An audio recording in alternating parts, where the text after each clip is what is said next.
ಸ್ಯಾಂಡಲ್ವುಡ್ನ ಪ್ರತಿಭಾವಂತ ನಟ ದಿಲೀಪ್ ರಾಜ್ ಅವ್ರನ್ನ ನಾವೆಲ್ಲ ಇವತ್ತು ಕಳ್ಕೊಂಡಿದ್ದೀವಿ ಹಾರ್ಟ್ ಅಟ್ಯಾಕಿಂದ. ಇಷ್ಟು ಚಿಕ್ಕ ವಯಸ್ಸಿಗೆ ಯಾಕೆ ಹಾರ್ಟ್ ಅಟ್ಯಾಕ್ ಆಯಿತು? ಆಮೇಲೆ ಅವರು ಅದು ಸಾಧಾರಣವಾದ ವ್ಯಕ್ತಿ ಕೂಡ ಅಲ್ಲ. ಅಂದರೆ ಯಾವುದೇ ರೀತಿ ಡಯಟು ವರ್ಕೌಟ್ ಮಾಡದೆ ಚಿತ್ತಾಲ್ ಪತ್ತಾಲಾಗಿ ಕುಡ್ಕೊಂಡು ತಿನ್ಕೊಂಡು ಸೇದ್ಕೊಂಡು ಓಡಾಡ್ತಿರೋ ವ್ಯಕ್ತಿ ಅಲ್ಲ. ಫಿಟ್ನೆಸ್ ಫ್ರೀಕ್ ಆಗಿದ್ರು, ಒಂದು ಅರ್ಧ ಗಂಟೆ ಟೈಮ್ ಸಿಕ್ಕಿದ್ರು ವರ್ಕೌಟ್ ಮಾಡಬೇಕು ಜಿಮ್ಗೆ ಅಂತ ಓಡೋಗ್ತಾ ಇದ್ರು. ಜೊತೆಗೆ ಯಾವುದೇ ರೀತಿ ಬ್ಯಾಡ್ ಹ್ಯಾಬಿಟ್ಸ್ ಇಲ್ಲ ಅಂತ ಹೇಳ್ತಾ ಇದ್ರು. ಬಟ್ ಇಲ್ಲಿ ಯಾಕೆ ಪ್ರಾಬ್ಲಮ್ ಆಯಿತು? ಈ ರೀತಿ ನ್ಯೂಸ್ಗಳು ಕೇಳಿದಾಗ, ಎಸ್ಪೆಷಲಿ ಫಿಟ್ ಆಗಿದ್ರು, ಜಿಮ್ಗೆ ಹೋಗ್ತಾ ಇದ್ರು, ಹಾರ್ಟ್ ಅಟ್ಯಾಕ್ ಆಗಿ ಸತ್ತೋದ್ರು ಅಂದಾಗ ಜನರಲ್ಲಿ ಒಂದು ಸಹಜ ಭಾವನೆ ಮೂಡುತ್ತೆ, ನಾವು ಯಾಕೆ ವರ್ಕೌಟ್ ಮಾಡಬೇಕು, ಏನು ವರ್ಕೌಟ್ ಮಾಡಿ ಏನು ಬಂತು ಭಾಗ್ಯ, ಹೋಗೋ ಟೈಮಲ್ಲಿ ಹೋಗಲೇಬೇಕು. ಅವರೆಲ್ಲ ಚಿಕ್ಕ ವಯಸ್ಸಿಗೆ ಪುನೀತ್ ರಾಜ್ ಸರ್ ಆಗಿರ್ಬೋದು, ದಿಲೀಪ್ ರಾಜ್ ಅವರಾಗಿರ್ಬೋದು, ಚಿಕ್ಕ ವಯಸ್ಸಿಗೆ ಹೋದರು. ಸೊ ಏನು ಮಾಡೋದು ಬೇಡ ಅನ್ನೋ ಅಭಿಪ್ರಾಯ ಮೂಡುತ್ತೆ.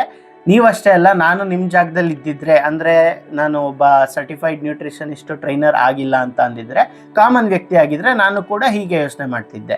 ಬಟ್ ಇಲ್ಲಿ ಫ್ಯಾಕ್ಟ್ಸ್ನ ತಿಳ್ಕೊಬೇಕಾಗುತ್ತೆ. ಡೈರೆಕ್ಟು ಉತ್ತರಕ್ಕೆ ಬರೋದಾದರೆ, ಅವರ ಜೊತೆ ವರ್ಕ್ ಮಾಡಿರೋ ವ್ಯಕ್ತಿ ನನ್ನ ಫ್ರೆಂಡ್ ಒಬ್ಬ, ಜೊತೆಗೆ ಅವರ ಜೊತೆಯಲ್ಲಿ ಒಡನಾಟದಲ್ಲಿದ್ದ ವ್ಯಕ್ತಿಗಳು ಹೇಳೋದೇನೆಂದರೆ, ಅವ್ರಿಗೆ ಸ್ಟ್ರೆಸ್ ಲೆವೆಲ್ಸು ತುಂಬಾ ಇತ್ತು. ಮತ್ತೊಂದು ನನ್ನ ಫ್ರೆಂಡ್ ಹೇಳಿದ್ದೇನು, ಅವ್ರ ಜೊತೆ ವರ್ಕ್ ಮಾಡಿರೋ ವ್ಯಕ್ತಿ 2 ರಿಂದ 3 ಅವರ್ ಮಾತ್ರ ನಿದ್ದೆ ಮಾಡ್ತಾ ಇದ್ರು. ಐ ಸ್ಟಿಲ್ ರಿಮೆಂಬರ್, ನನಗೆ 24 ಅವರ್ಸಲ್ಲಿ I use to hardly sleep around 2.5 hours. ಸುಮ್ಮನೆ ಅಲ್ಲೆಲ್ಲೋ ಟೈಮ್ ಸಿಕ್ತಾಗ ಕಣ್ಣು ಮುಚ್ಕೊಂಡು ನಿದ್ದೆ ಮಾಡಿಬಿಟ್ಟು ಎದ್ದೇಳ್ತಾ ಇದ್ದೆ. ಬಿಕಾಸ್ ಇದೇ ಕಾರಣ ಹಾರ್ಟ್ ಅಟ್ಯಾಕ್ ಆಗೋಕ್ಕೆ ಕಾರಣ ಆಗಿದೆ.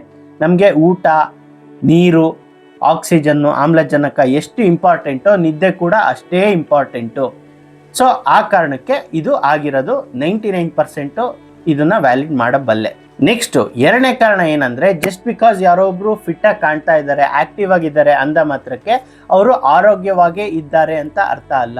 ಒಳಗಡೆ ಆರ್ಗನ್ಗಳು ವೀಕ್ ಆಗಿರ್ಬೋದು ಡಿಫ್ರೆಂಟ್ ರೀಸನ್ಗೆ. ವೆಯ್ಟ್ ಲಾಸ್ ಅಥವಾ ಫಿಟ್ ಆಗಿರೋರು ಹೇಗೆ ವರ್ಕ್ ಆಗುತ್ತೆ ಅಂತ ಅಂದರೆ, ಅವರ ದೇಹದಲ್ಲಿ ಎಷ್ಟು ಕ್ಯಾಲರೀಸ್ನ ಬರ್ನ್ ಮಾಡ್ತೀರಾ ಅದಕ್ಕಿಂತ ಕಡಿಮೆ ಕನ್ಸ್ಯೂಮ್ ಮಾಡಿದಾಗ ವೆಯ್ಟ್ ಲಾಸ್ ಆಗುತ್ತೆ. ಇಲ್ಲ ಅವ್ರು ಆಲ್ರೆಡಿ ಫಿಟ್ ಆಗಿದ್ದಾರೆ, ಈಕ್ವಲ್ ಆಗೇ ತಿಂತಾರೆ, ಈಕ್ವಲ್ ಆಗಿ ವರ್ಕೌಟ್ ಮಾಡ್ತಾರೆ ಅಂದಾಗ ವೆಯ್ಟು ಬ್ಯಾಲೆನ್ಸ್ ಆಗುತ್ತೆ. ಇದು ನಿಮಗೆ ಎಲ್ರಿಗೂ ಈಗ ಆಲ್ರೆಡಿ ಗೊತ್ತಿರೋ ವಿಷಯನೇ. ಅಂದರೆ ನೀವು ಕುರುಕ್ಲು ತಿಂಡಿ ತಿಂದು ಸಹ ಬರೀ ಅದನ್ನೇ cake, bun, cream, biscuit, chocolate, ice creams, panipuri, ಮಸಾಲೆ ಪುರಿ, ಲಿಮಿಟೆಡ್ ಅಮೌಂಟ್, ಅಂದರೆ ನಮ್ಮ ದೇಹಕ್ಕೆ ಎಷ್ಟು ಬೇಕೋ ಅಷ್ಟು ಕ್ಯಾಲರೀಸ್ ಅದ್ರ ಮೂಲಕ ಕನ್ಸ್ಯೂಮ್ ಮಾಡಿದ್ರು ಸಹ ನೀವು ಫಿಟ್ ಆಗಿರ್ಬೋದು. ಈವನ್ ಆಲ್ಕೋಹಾಲ್ ಕನ್ಸ್ಯೂಮ್ ಮಾಡಿ ಕೂಡ ನೀವು ಫಿಟ್ ಆಗಿರ್ಬೋದು. ಯಾವಾಗ ಆಲ್ಕೋಹಾಲಲ್ಲಿ ಎಷ್ಟು ಕ್ಯಾಲರೀಸ್ ಬರ್ತಿದೋ ಅಷ್ಟನ್ನು ವರ್ಕೌಟ್ ಮೂಲಕ ಬರ್ನ್ ಮಾಡ್ತಾ ಇದ್ರೆ, ಇದು ನಿಮ್ಮ ಬಾಡಿ ಕೊಲೆಸ್ಟ್ರಾಲ್, ಬಾಡಿ ಫ್ಯಾಟ್ನ ರಿಡ್ಯೂಸ್ ಮಾಡುತ್ತೆ ಹೊತ್ತು ಬ್ಲಡ್ ಕೊಲೆಸ್ಟ್ರಾಲ್ನ ಅಲ್ಲ. ಇದು 2 ಡಿಫ್ರೆಂಟ್ ಐಟಮ್ಮು, ಇದನ್ನ ತಿಳ್ಕೊಂಡಿರ್ಬೇಕು. 2 ಡಿಫ್ರೆಂಟ್ ಟಾಪಿಕ್ ಇದು. ಸೊ ಈ ರೀತಿ ನೀವು ಜಸ್ಟ್ ತಿಂದಿದ್ದನ್ನೆಲ್ಲ ಅರಗಿಸ್ತಾ ಇದ್ದೀರಾ ಅಂದಾಗ ನೋಡೋಕ್ಕೆ ಫಿಟ್ಟಾಗಿ ಕಾಣ್ತೀರಾ, ಬಟ್ ಇಂಟರ್ನಲ್ ಆರ್ಗನ್ಸು ಫೇಲ್ ಆಗಿರುತ್ತೆ. ಅಂದರೆ ಕೊಲೆಸ್ಟ್ರಾಲ್ ಮೇನ್ಲಿ ಅದೇ ಕಾಂಟ್ರಿಬ್ಯೂಟ್ ಮಾಡೋದು. ಬ್ಯಾಡ್ ಕೊಲೆಸ್ಟ್ರಾಲಿಂದನೇ ಹಾರ್ಟ್ ಅಟ್ಯಾಕ್ ಆಗೋದು. ಇದಕ್ಕೆ ಸೊಲ್ಯೂಷನ್ ಏನಪ್ಪ ಅಂತ ಅಂದರೆ, ನಾವು ಆರೋಗ್ಯವಾಗಿದ್ದೀವೋ ಇಲ್ವೋ ಇಂಟರ್ನಲ್ಲಿ ಅಂತ ತಿಳ್ಕೊಬೇಕು ಅಂತ ಅಂದರೆ, ಸೊಲ್ಯೂಷನ್ನು 6 ತಿಂಗಳಿಗೆ ಅಥವಾ ಬೇರ್ ಮಿನಿಮಮಲ್ಲಿ ವರ್ಷಕ್ಕೊಂದ್ಸತಿ ನಿಮ್ಮ ಫುಲ್ ಬಾಡಿ ಚೆಕಪ್ನ ಮಾಡಿಸ್ಬೇಕು. ಬ್ಲಡ್ ಸ್ಯಾಂಪಲ್ಸ್ ತೊಗೊಂಡೋಗ್ತಾರೆ, ಈಗಂತೂ ಮನೆಗೆ ಬಂದು ಸ್ಯಾಂಪಲ್ ಕಲೆಕ್ಷನಲ್ಲಿ ಇರುತ್ತೆ. ಅದು ಮಾಡಿಸಿದ್ರೆ ನಿಮಗೆ ಏನೇ ಪ್ರಾಬ್ಲಮ್ ಇದ್ರೂ ಇನಿಷಿಯಲ್ ಸ್ಟೇಜಸ್ಸಲ್ಲೇ ಗೊತ್ತಾಗೋಗುತ್ತೆ. ಇನಿಷಿಯಲ್ ಸ್ಟೇಜಸ್ಸಲ್ಲಿ ಗೊತ್ತಾದರೆ ಅದನ್ನು ಕಂಟ್ರೋಲ್ಗೆ ತರಬಹುದು.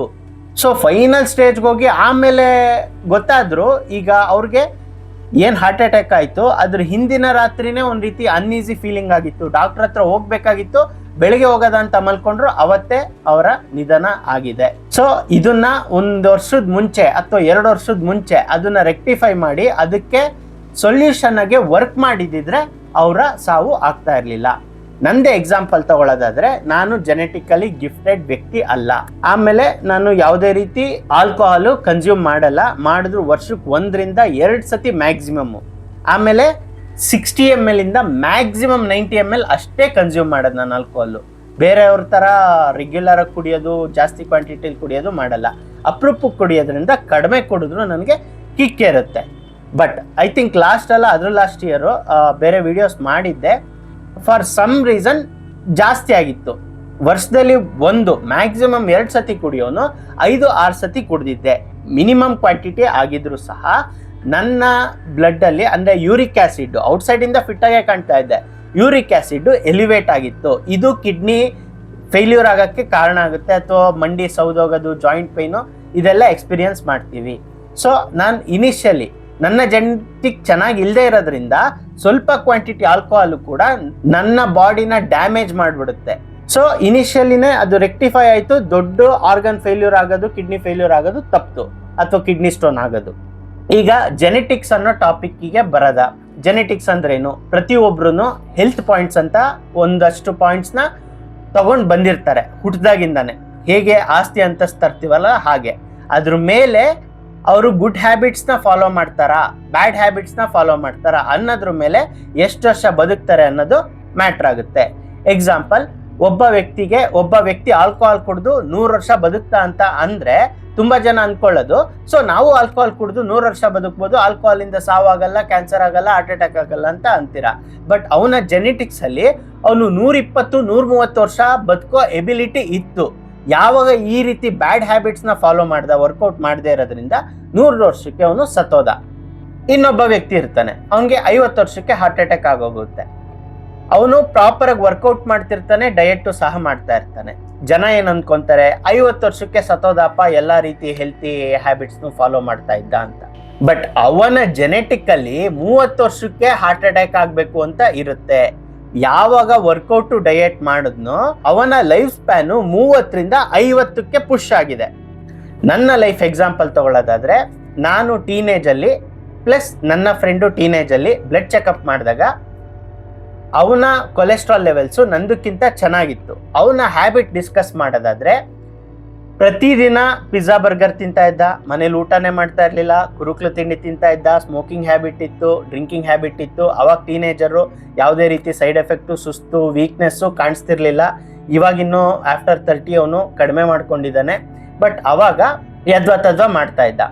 ನಾನು ಪಕ್ಕಾ ವರ್ಕೌಟ್ ಮಾಡ್ತಾ ಇದ್ದೆ. ಇವಾಗಿನ್ನೂ ಡಯಟಲ್ಲಿ ಕುರುಕ್ಲು ತಿಂಡಿ ಅಲ್ಲಿ ಇಲ್ಲಿ ತಿಂದ್ಬಿಡ್ತೀನಿ, ಆಲ್ಕೋಹಾಲು ವರ್ಷಕ್ಕೆ 1-2 ಸತಿ ಕನ್ಸ್ಯೂಮ್ ಮಾಡ್ತೀನಿ. ಅವಾಗ ಅದೂ ಇಲ್ಲ. ಆ ಪಿಜ್ಜಾ ಬರ್ಗರ್ ತಿನ್ನಕ್ಕೆ ನನ್ನ ಹತ್ರ ದುಡ್ಡೇ ಇರ್ತಾ ಇರಲಿಲ್ಲ.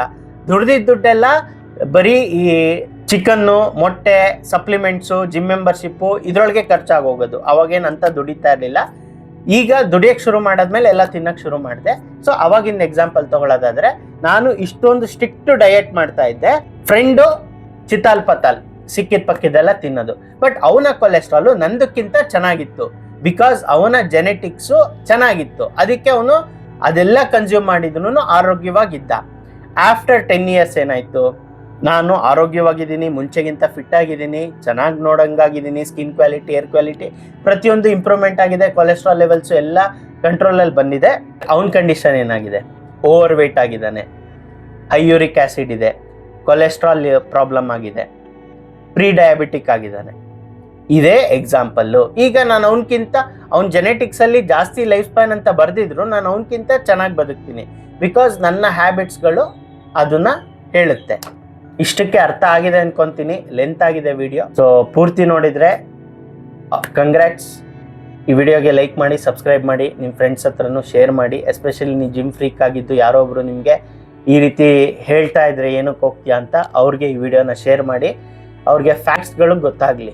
ಮತ್ತೊಂದು ವಿಚಾರ ಹೇಳೋದು ಮರ್ತೆ ಇಲ್ಲಿ, ಈವನ್ ನನ್ನ ಕ್ಲೈಂಟ್ಸು ಅಷ್ಟೇ, ನನಗೇನು ಪ್ರಾಬ್ಲಮ್ ಇಲ್ಲ ಅಂತ ಅಪ್ಲಿಕೇಶನ್ ಫಾರ್ಮಲ್ಲಿ ಹಾಕಿರ್ತಾರೆ. ನನಗೆ ಡಯಾಬಿಟೀಸ್ ಇಲ್ಲ, BP ಇಲ್ಲ, ಥೈರಾಯ್ಡ್ ಇಲ್ಲ, ಯಾವ ಕಾಯಿಲೆನೂ ಇಲ್ಲ ಅಂತ ಹಾಕಿರ್ತಾರೆ.